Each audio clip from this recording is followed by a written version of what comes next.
Hey everybody, welcome to a nice Sunday edition of Cooking at My Place. Hope everybody had a great weekend. So today I'm going to be doing some ribs. We're going to do like a St. Louis style Canadian rib. We call it your winter rib special. So today I have a pork side rib. You can use whatever your preference is. If you like back ribs, like side ribs.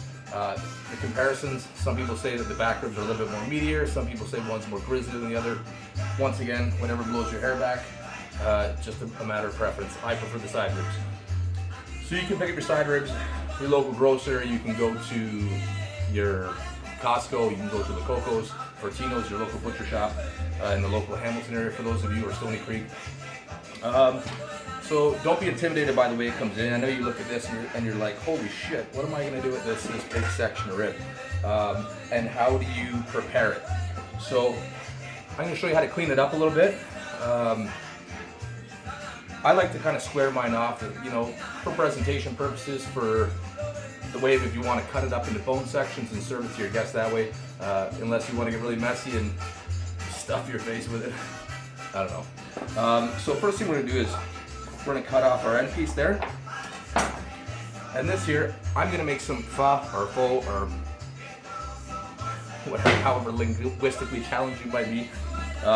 I'm going to cook that down with some chicken backs later on. I'll freeze it up. I'll make a nice stock out of it and do something. You can chop it up and do some nice burnt ends or some barbecued ends. So now we've got this nice section of rib, what you're more accustomed to seeing. You can cut it in half, but before you do any of that, you're going to have to remove this membrane. Now inside every rack of ribs, there's this tissue membrane. And you want to peel that off. The best thing to do is get a knife in under the edge of it.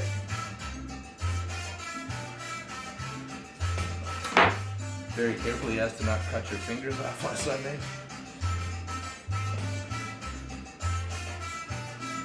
If your hands are wet, it can be a little bit sometimes hard to grab a hold of. Sometimes what I like to do is I grab a little piece of paper towel. Matter of fact, we're going to do that. We're going to grab a little piece of paper towel. Once you get a hold of that nice piece of membrane, and you can see that see how that's coming off there like that?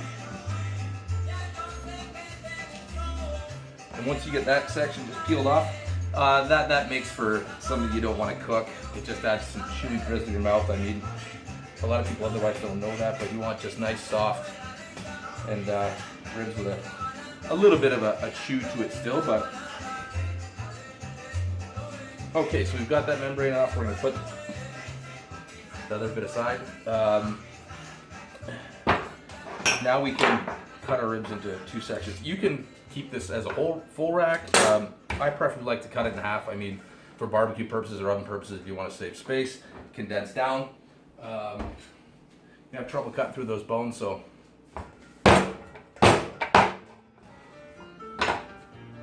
like so.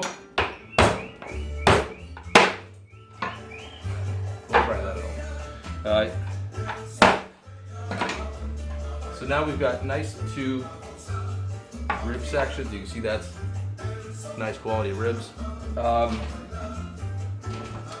Give our hands a quick wash.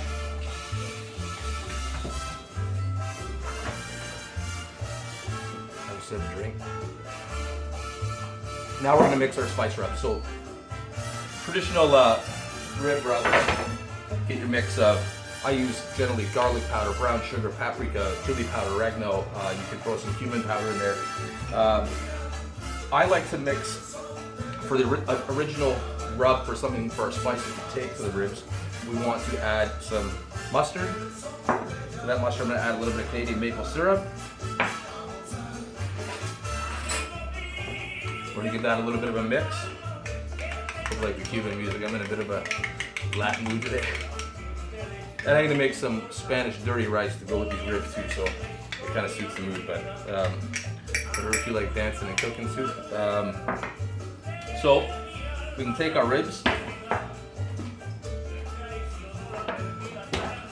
We're going to get this mustard and maple. So we're afraid to get a little bit dirty in there. Just give those a nice rub down like that.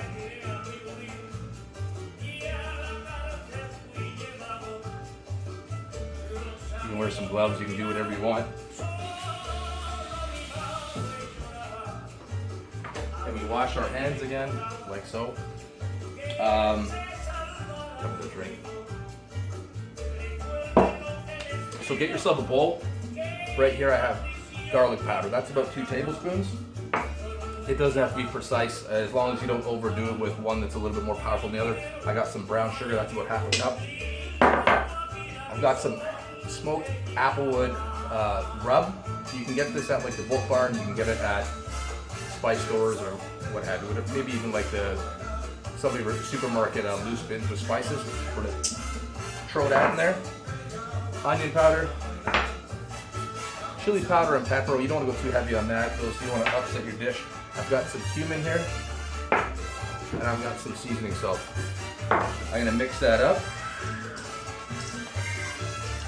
and there you have your spice rub. So we're gonna put these on the ribs. Just sprinkle that on.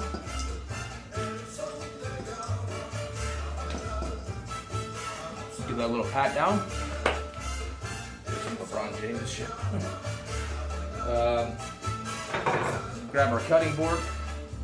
We'll take these nice little seasoned rib sections. So what you want to do is you want to put these in the fridge. Let these rest a little while, especially if you're a little bit more versed and you want to use a smoker.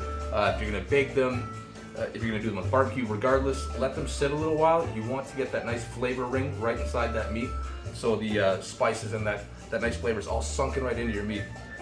Believe me, the patience is worth it. After they've sat in the fridge for a little while, I've already had some that are kind of pre-made up.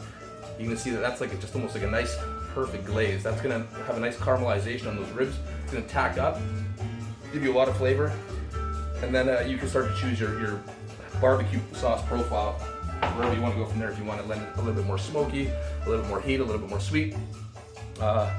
Once again, whatever you like. So that's where it stands as of right now. So that's getting your ribs all set up. And always remember when you do ribs, low and slow. I know Grandma used to throw the ribs in the big pot and boil them down to tenderize that meat and soften them up and throw them on the barbecue. And I know some people might swear by that. That's not in my repertoire. Low and slow. Low and slow on the grill, low and slow in the smoker, low and slow in the oven. You're gonna get good results every time. Just keep your eyes on them, make sure you don't dry them out, make sure you don't char them up too much. Ribs is one thing that when you do cook them, if you're not doing a smoker, you've got to babysit them.